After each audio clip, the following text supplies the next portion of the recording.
बुद्ध ही सिद्ध चैनल के इतिहास का मुआयना बुक सीरीज में आपका स्वागत है। पिछली वीडियो में हमने इस बुक के अध्याय 2 तक यानी कि भाग 2 तक कंप्लीट कर लिया है। अब आज आगे वैदिक काल। दोस्तों, इस वीडियो में वैदिक काल से संबंधित ऐसे ऐसे तथ्यों और प्रमाणों को बताया है कि जो सुनकर आपका दिमाग हिल जाएगा, जो सिद्ध कर देगा कि मौर्य काल के बाद में वैदिक सभ्यता हुई थी, जिसकी एज लगभग सिर्फ 1000 साल के आसपास है। तो वीडियो में अंतिम तक बने रहिएगा और मेरे चैनल को सब्सक्राइब करना ना भूलिएगा। तो चलिए शुरू करते हैं। आप जो कह रहे हैं कि सृष्टि के आरंभ में ही वेदों की रचना हो गई थी, तो यह सिर्फ हवाबाजी है, असंभव। वेद आदिम सभ्यता की नहीं बल्कि एक संगुणित, जटिल और पेचीदा सभ्यता की रचना है।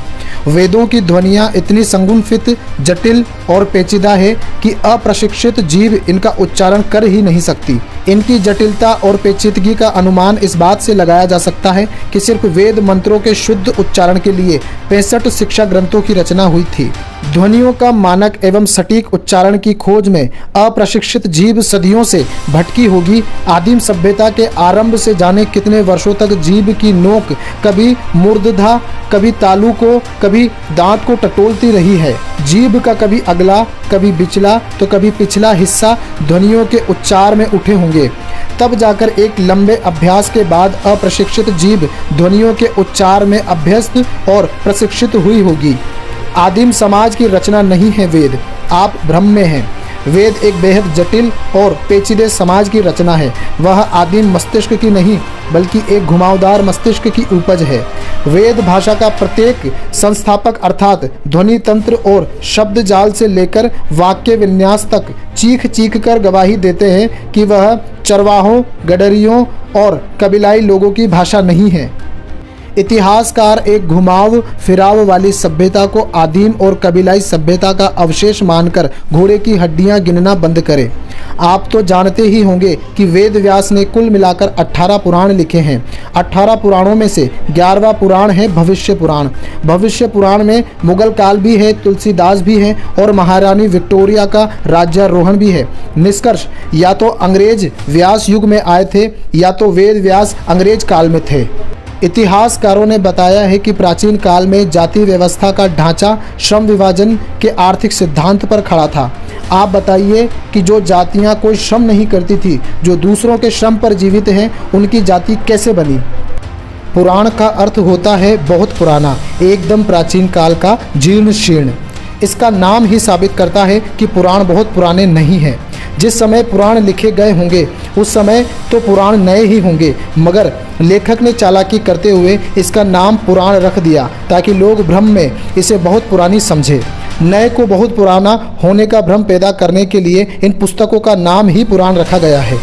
वैदिक भाषा की प्राचीनता की दुहाई देते हुए आप जो पपीहे की तरह सिंधु सिंधु की रट लगाए हुए हैं, तो जान लीजिए कि वैदिक भाषा में पत्थर और तांबे पर लिखे की बात छोड़िए, मिट्टी पर लिखा हुआ आज तक कहीं से कोई ठीकरा भी नहीं मिला है।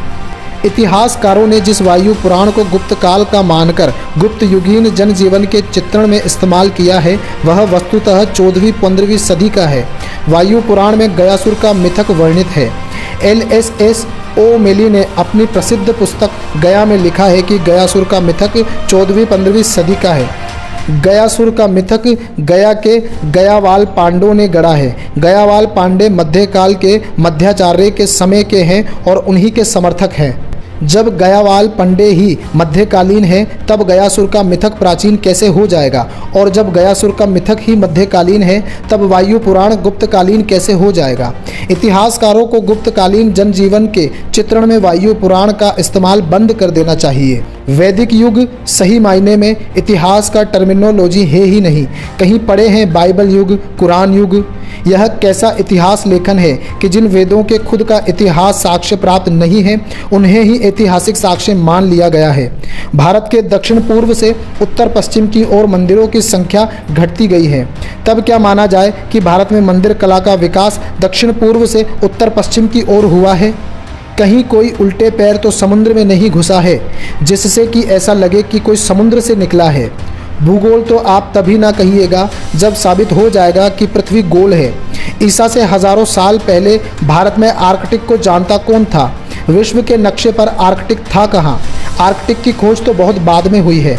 ईसा से हजारों साल पहले आर्कटिक से भारत के संबंध का कोई सबूत है नहीं, फिर आर्कटिक से आर्य भारत आए कैसे? गौतम बुद्ध ने वैदिक साहित्य का विरोध नहीं किया था, बल्कि वैदिक साहित्य ही गौतम बुद्ध के विरोध में लिखा गया है। अवेस्ता और वेद दोनों में एक ही धातु है तथा दोनों का अर्थ ज्ञान होता है। ऋग्वेद में वर्णित किसी भी चीज़ के अवशेष तो धरती पर मिलते नहीं हैं, न सिक्के मिलते हैं, न इंद्र के सभा भवन की ईंटें मिलती हैं, न कुएं मिलते हैं और न ही किसी युद्ध के शस्त्र मिलते हैं। इतिहासकार बेचारे बने हुए हैं। भारत के किसी कोने में जब भी पता चलता है कि कोई नई सभ्यता मिली है, तब इतिहासकार उसे ऋग्वेद से जोड़ने का प्रयास करते हैं, मगर जोड़ नहीं पाते हैं। आप पांडुलिपि की बात करते हैं तो ऋग्वेद की ईसा पूर्व की पांडुलिपि है कहाँ, या मृत जैविक वस्तु मिलती कहाँ है कि कार्बन डेटिंग कीजिएगा। पांडुलिपि तो बहुत दूर की वस्तु है, ईसा पूर्व का कोई अभिलेख भी नहीं मिलता जिस पर वेद जैसा कोई शब्द लिखा हो। अशोक के अभिलेखों में वेद शब्द सिरे से गायब है। वेदों का समय बताया जाना अभी तक मौखिक है। कौन आया किसके देश में, कौन हुआ गैर? आर्य आए थे द्रविड़ के देश में तो आर्य हुए अद्रविड़ या द्रविड़तर।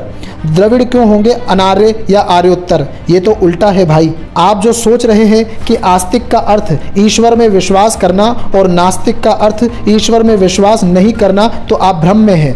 हिंदू दर्शन में जो वेदों पर विश्वास करे वह आस्तिक है और जो वेदों पर विश्वास नहीं करे वह नास्तिक है। मीमांसा और सांख्य दर्शन ईश्वर पर विश्वास नहीं करते हैं मगर वेदों पर करते हैं, इसलिए आस्तिक दर्शन माना गया है।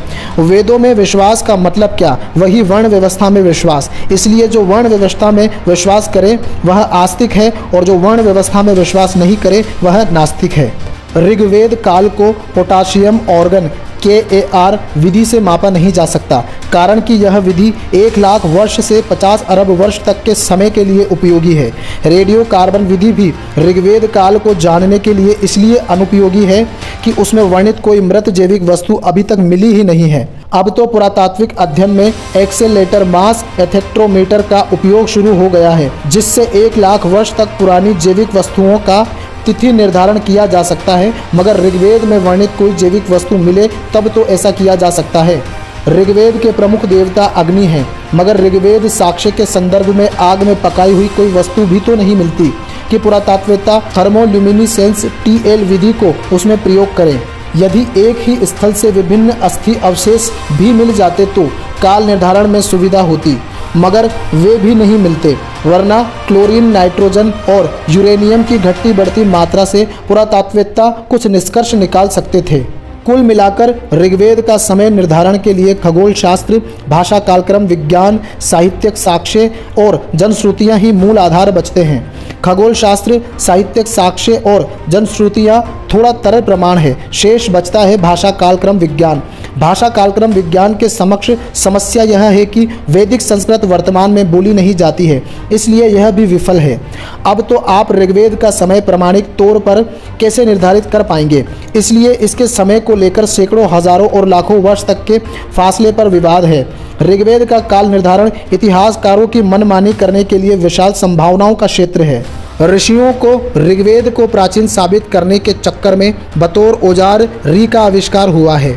री के आविष्कार ने री का आविष्कार तो बाद में किया, लेकिन उसे री को बहुत प्राचीन साबित करना था। सो री को बहुत प्राचीन साबित करने के लिए आविष्कारक ने एक साजिश रची और उसने बगैर सोचे समझे इसे ले जाकर वर्णमाला के स्वरों में बैठा दिया।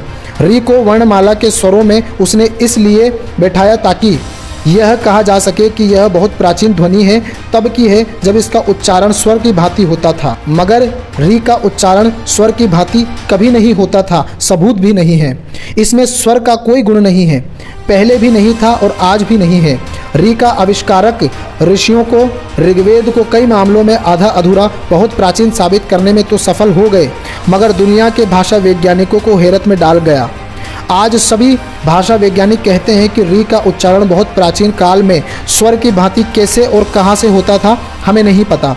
अभिलेखीय साक्ष्य बताते हैं कि री प्राचीन ध्वनि नहीं है, तो जाने क्यों भाषा वैज्ञानिक इसे प्राचीन मानने पर तुले हुए हैं। लिपि वैज्ञानिकों ने बताया है कि हमारी वर्णमाला में शुंग काल से पहले री था ही नहीं, फिर इसके पहले ऋग्वेद लिखे जाने का सवाल ही कहां से पैदा होता है। समाजशास्त्री अनिल कुमार ने द ब्रिटिश क्रिटिक के हवाले से बताया है कि महिषासुर और यमराज दोनों एक ही हैं, दोनों में समानता है, दोनों भैंस की सवारी करते हैं।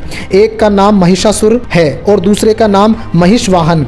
महिषासुर के बंगलोक में जाने के लिए उड़ीसा की वैतरणी नदी को पार करना होता है और यमराज के नरकलोक में जाने के लिए वैतरणी नदी को पार करना होता है।